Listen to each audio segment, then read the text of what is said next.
jam tidur. Iya, at least. Jam tidur terutama Ola. Jadi kan maksudnya kalau iya gitu. Karena kami kan online course, online learning, ya kan? Jadi hanya tuh benar 100% di rumah gitu loh. Jadi apapun yang kita lakukan, bikin material, konsultasi, lecturing, penelitian. Ngomong-ngomong video ini juga termasuk salah satu penelitian yang akan dijadikan penelitian. Nah, itu kan semuanya di rumah. Jadi I have no excuse to go out kalau enggak untuk beli kebutuhan barang makanan, kebutuhan pokok. Itu pun online, ya kan? Itu pun aku bisa arrange online gitu. Cuman kalau karena bosen aja jadi harus keluar gitu loh. Tapi other than that, kita tidur bisa yang jamnya nggak tentu, bangun paginya kan, maksudnya kan nggak punya option. Kalau dia di kantornya punya anak. Itu berbedanya lagi kantor aku sama kantornya Doni.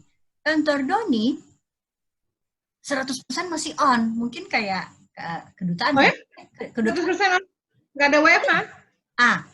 Dia boleh memilih. Nah, kalau mereka boleh memilih. Mereka, bukan hanya dia. Jadi pegawainya dikasih kesempatan untuk, jadi kayak nggak boleh, yang penting nggak boleh 100% orang dalam kantor dan tidak boleh 100% kosong. Karena pabrik beroperasi. Dan pabrik itu untuk bahan dasarnya makanan. Jadi udah pasti ya puji Tuhannya itu ya masih on.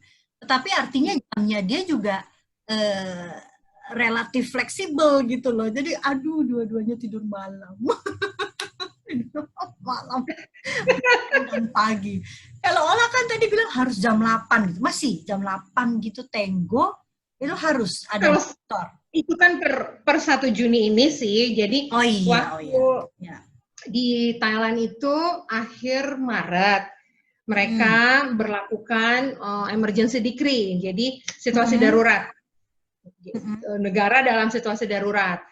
Nah, terus ya kita kan menyesuaikan ya dengan keadaan sekitar karena kita juga nggak mau walaupun kita ngerasa kan bahwa kayaknya sih aman-aman aja tapi kan harus ngikut juga karena negaranya sendiri sudah menyatakan situasi darurat lalu kita berlakukan work from home. Tapi sama sih seperti tadi yang di kantornya Doni ya. Jadi nggak boleh 100% kosong. Iya, betul. Tiap-tiap bidang itu ya harus ada satu at least yang seperti piket lah ya. Iya, betul. Jadi work from home-nya juga bergilir. Itu untuk staff. Tapi kalau kayak ya kita yang bukan staff itu kan ya harus 24/7 itu kan on call ya. Jadi on duty apalagi dekat dari KBRI, so sewaktu-waktu ada apa karena justru dengan adanya work from home itu virtual meeting kan jadi banyak sekali. Ekstensif, betul.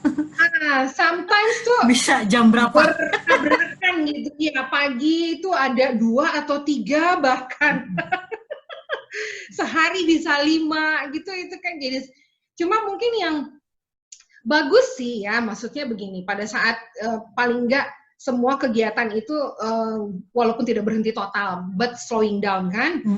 Jadi cuma for me personally work from home itu jadi nggak ada sekat antara kerja dan di rumah. Gitu. Kerja dan di rumah. Karena kita diharapkan justru ekspektasinya itu lebih karena akhirnya kan toh kerja dari rumah, you don't have anything else to do, right? So you will focus on your work. Nah, dikerjakan di rumah, it means nggak ada kalau kita work from office, after hours itu kita pulang, at least mindsetnya itu adalah gitu ya. Kita di rumah, walaupun kerjaan itu pasti ikut kita terus kan ya. Tapi ada kayak pembatasan. Nah, work from home ini itu buat for me ya personally itu jadi kayak sekat antara kerja dan nggak kerja itu kayak blur. Iya. Let's say Zoom meetingnya oke lah bisa dibikin. Walaupun itu juga kadang-kadang juga udah after. Tapi WhatsApp itu kayak ya kalau saya hubungannya anak-anak onnya kan malam. Malam ke pagi mereka. Memang kan ya kita kan pernah mahasiswa. Pasti kan kayak wah semangatnya tuh memang malam gitu. Akhirnya aku juga ngebales-balesin. Aku juga nggak tahan gitu karena kan selalu pegang handphone gitu. Aku balesin. Mereka message jam tengah malam sekarang kayak standar kesopanan. Biasa ya. Iya gitu, standar biasa aja. Jam malam itu udah yang gitu. Pagi siang ya malah kosong gitu loh, panggilan kosong. Iya itu paling gitu sih, tapi ya bagus karena apa ya?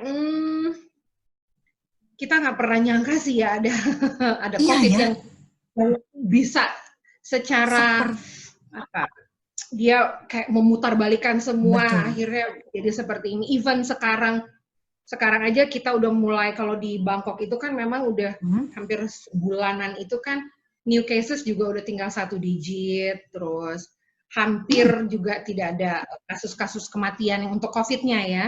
Jadi negaranya lebih pede untuk bisa kita mau masuk ya sebutannya new normal berarti kan ya. New normal, sebetulnya new normal itu ya akhirnya jadi harusnya sih hal ini sebetulnya tidak ada perbedaannya dengan yang sebelum COVID. Hanya mungkin kalau sebelum COVID kita kayak take it for granted kan, untuk simple things like cuci tangan.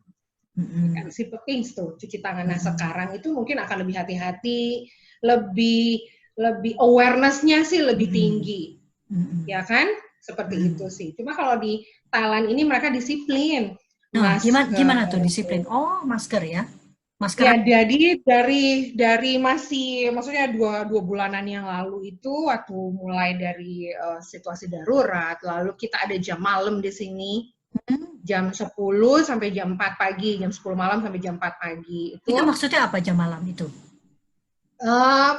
Udah nggak boleh ada aktivitas, jadi curfew. Keluar nggak boleh? Nggak boleh, harus di dalam. Nah, seandainya keluar ada yang polisi? Ada sanksi. Jadi kalau itu kan ada patroli keamanan ya, melihat bagaimana itu harus benar-benar diterapkan dan masyarakatnya itu disiplin.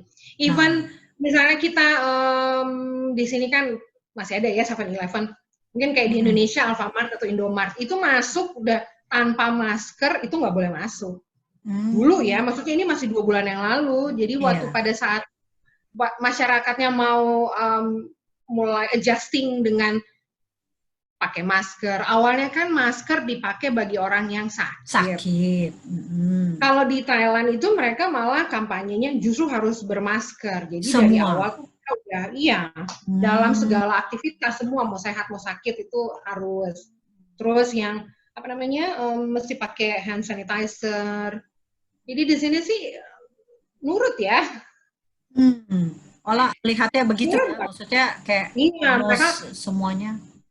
Protokol kesehatannya itu diterapkan dan masyarakat itu disiplin. Gitu. Si anak-anak sekolah kalau di sana jadinya diputuskannya mulai bersekolah kapan?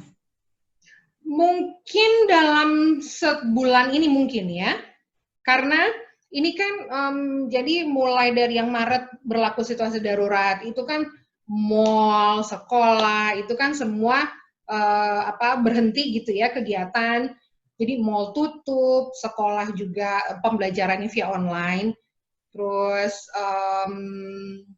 yang buka itu cuma boleh kayak ya supermarket buka, kios-kios yang kecil-kecil diperbolehkan buka. Apotik jadi benar-benar yang esensial yang buka. Jadi makanya kita bilangnya partial lockdown. Itu memang benar-benar kelihatan sih. Bangkok tuh kan sebetulnya kurang lebih sama Jakarta sih ya. Maksudnya macetnya, nggak terlalu beda. Itu memang terlihat sekali waktu mulai dari April, Mei itu slowing down-nya kelihatan. Mulai kasus itu berkurang, jadi mereka sekarang itu local transmitted-nya udah boleh dibilang hampir tidak ada. Kalaupun ada penambahan kasus itu dari state quarantine. Jadi negara mewajibkan yang dari luar Thailand itu harus karantina 14 hari dan itu wajib, nggak pandang bulu deh mau siapa, pokoknya harus. Nah, mereka kan repatriasi, jadi warga Thailand yang ada di luar negeri itu dipulangkan. Penambahan kasus COVID-nya itu dari state quarantine, yang locally transmitted gitu. udah hampir, udah mau sebulan ini udah nggak ada. Terus kasus kematiannya kan juga hampir nol lah, hampir nol. Berapa hari ini makan udah paling nambah 1 gitu kan. Aduh, itu berbeda banget dengan kita ya di sini. Nah, mereka tuh confident dan juga mungkin dari segi apa namanya kesiapan fasilitas kesehatan. Jadi mulai dari tenaga medis, peralatan, terus fasilitas rumah sakitnya itu kan Thailand kan nomor 5 kalau nggak salah ya. Mereka. Nomor 5 yang terbaik. Jadi mereka tuh ready banget. Iya, jadi dengan semua ini pertimbangan-pertimbangan, nah udah dibuka tuh bertahap. Fase 1, fase 2, fase 3. Nih, kita sekarang udah di fase 3. Jadi hampir semua boleh kembali beroperasi dengan normal. Yang masih tutup itu ya yang kayak spa itu masih tutup. Oh, ini aku mau tanya, cak to cak? Udah buka dari fase 2, fase 2. Serius? Iya, pertengahan Mei mereka pasar malam terbesar itu. Iya. Udah buka. Wow, tapi pakai masker gitu kan? Itu masker. Masuk harus masker.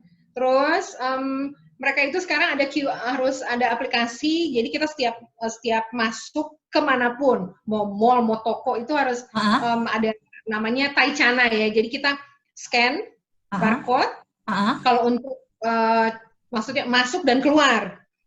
Jadi aplikasi ini maksudnya pada saat salah satu lah misalnya siapa yang terkena di mana langsung di tracking pada saat itu, hari itu, di tempat itu siapa aja itu nanti akan di satu-satu sampai segitunya tuh. Itu kalau kita ada yang terinfeksi, kalau enggak? Kalau enggak ya kan enggak. Harus pakai aplikasi itu. Tapi harus. Jadi mereka tuh kayak tracking ya. Tracking, di track gitu. Jadi nanti kan biasanya ini ya. Iya, kalau COVID kan harus kontak tracing kan ya. COVID kan.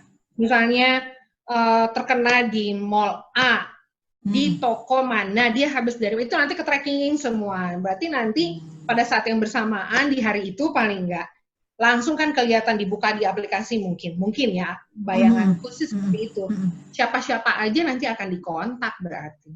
Oh. Sampai segitunya antisipasinya. Catucak udah buka dari pertengahan Mei.